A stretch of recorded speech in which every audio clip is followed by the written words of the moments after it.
The Dweller in High Places by Susanna Clarke. To begin with then, my name is Lucy Manners and I am 12 years old. Last summer, my older sister Tiz married Mr. Rainworth. It was a sad change for me because Tiz and I used always to be together. My brother Gowland is with Lord Wellington in Spain fighting the French.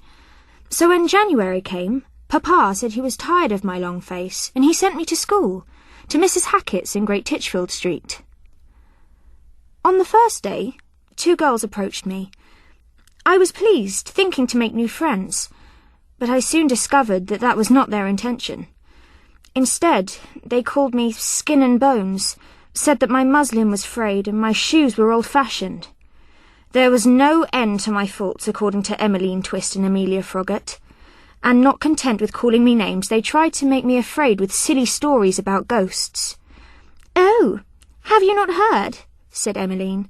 "The school is haunted by a mad teacher who was turned out of her place by Mrs. Hackett." "She lives in one of the attics," added Amelia.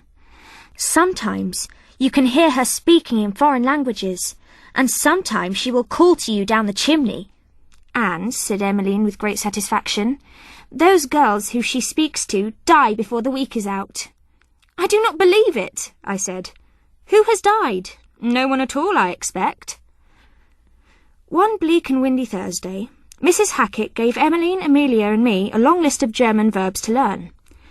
I had no wish to sit with them, so I climbed up to the top of the house, to a room beneath the attic. I had not been there long, when I heard a noise from overhead. A soft, irregular thumping.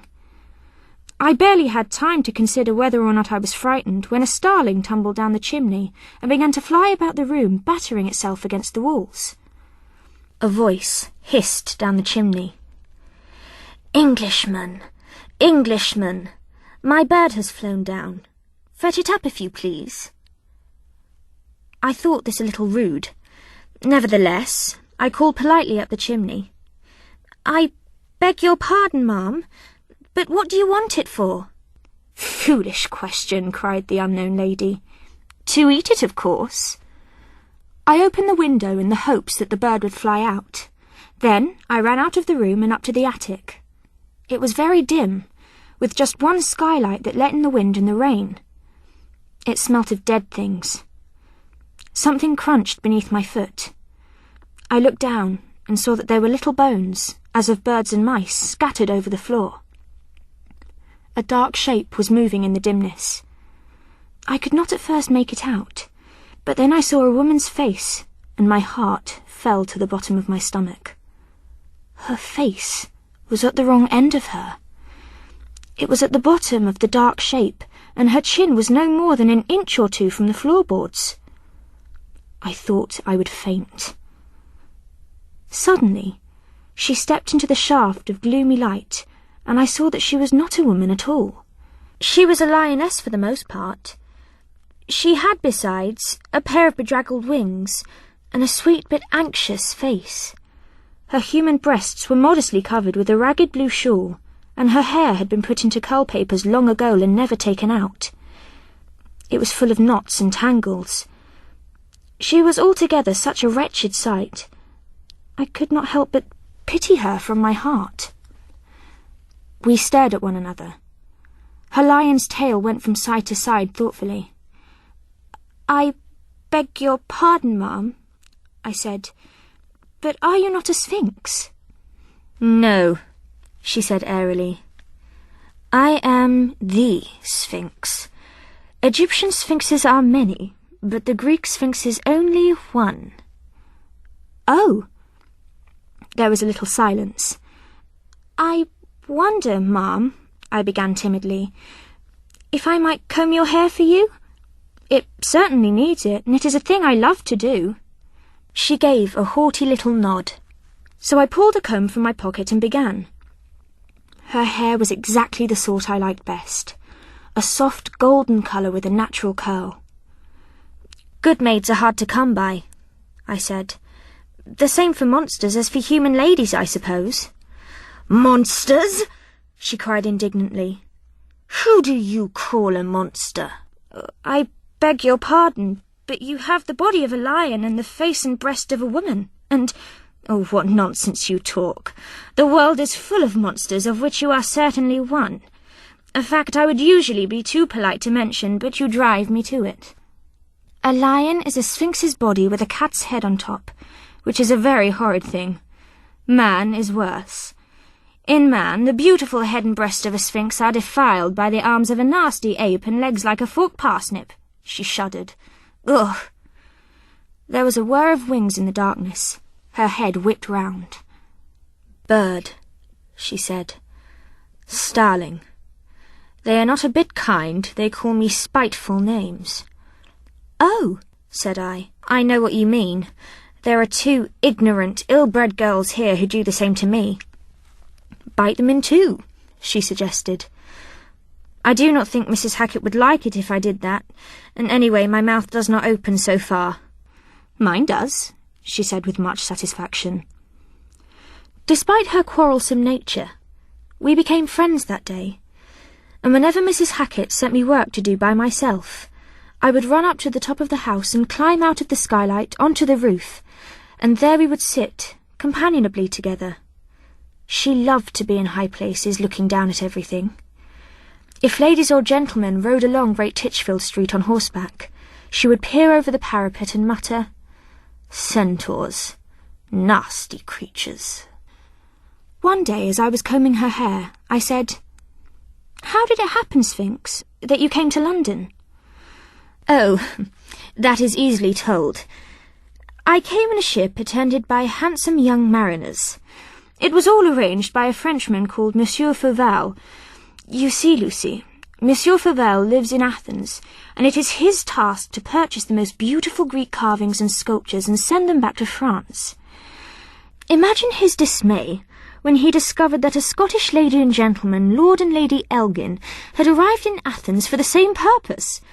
Furthermore, Lady Elgin was a great favourite of the Sultan of Turkey, who governs Athens. Monsieur Fauval was obliged to watch as great treasures, which ought in his opinion to have adorned Paris, were shipped away to his enemies in London. So he came to me and made me a present of the blue knitted shawl, and begged me on his knees to come to London to persecute its citizens, which, of course, I was glad to do. Good God, I exclaimed. But how will you do that? Well, I will ask them riddles, and when they cannot answer, I will strangle them. Oh, don't! I cried. Oh, please don't.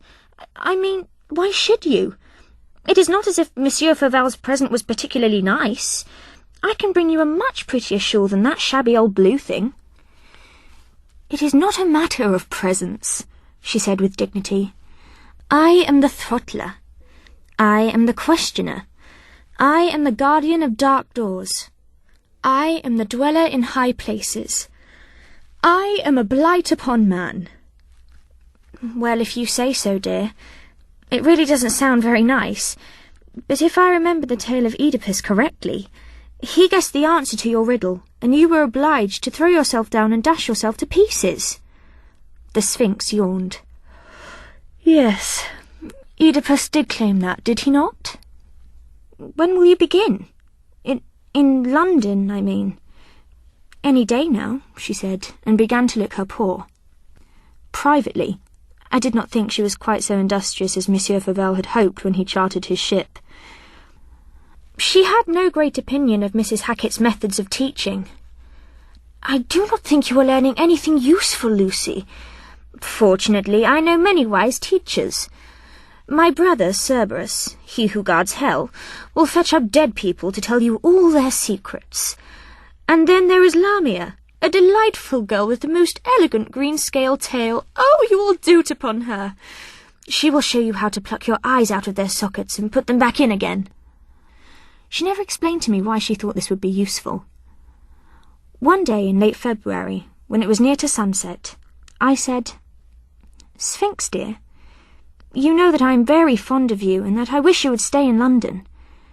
But if you continue in your plan to ask the citizens riddles, then I think you must ask me first and let me save London if I can. You know that if you give a wrong answer, then I must begin by strangling you, she said. Yes, Do you think you are so much cleverer than the rest of London?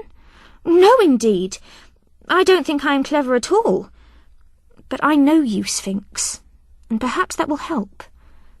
Very well. My heart thumped like anything. She was silent so long that I grew even more nervous, and could not help saying, "Is it going to be the one about the creature that goes upon 4 legs in the morning, and 2 legs at noon, and then 3 legs in the evening? Because if so, oh, certainly not." "No, I have it. Ready?" "Yes, Sphinx dear." "My first is a person that is praised to the skies, but I shall not praise him, for I hate his lies. My second means comfort for travellers who weary of roads harsh and stony, a journey so dreary. But now enters Lucy, her city to save, with a smile that is cheerful and a heart that is brave." I thought for a moment. "Well," I said, "someone that is praised to the skies is a hero. And I know how much you hate heroes because they always try to make themselves seem important by exaggerating their exploits. And by the by, Sphinx, did I ever tell you that the French Emperor Napoleon Bonaparte is considered to be very heroic? And so I think that it is a little contradictory of you, dear, to be doing his work for him. As for the second part, well, a place that gives comfort to travellers is an inn." I began to cry. I could not help it. "And so, put together, they make heroine. And it is really kind of you to say that I am one. And I am really very, very sorry to make you dash yourself into pieces." The Sphinx smiled. "Clever girl," she said, and then gave my face a lick with a pointed pink tongue, which I suppose must be a Sphinx's kiss. And then she leapt off the parapet, down to Great Titchfield Street. And oh, what nonsense that old story of Oedipus is! For the Greek Sphinx has eagle's wings, and how could a winged creature fall to her death? Up she rose again with slow beats. London was sombre and dark beneath her, like a city of graves and mysterious spirits. Which sounds rather dreadful, I know, but I was glad of it, for it was the very thing to please her. The last I saw of her, she was above the silver ribbon of the Thames, turning east towards Greece, and all the red and gold glory of the sunset was reflected upon her, the dweller in high places.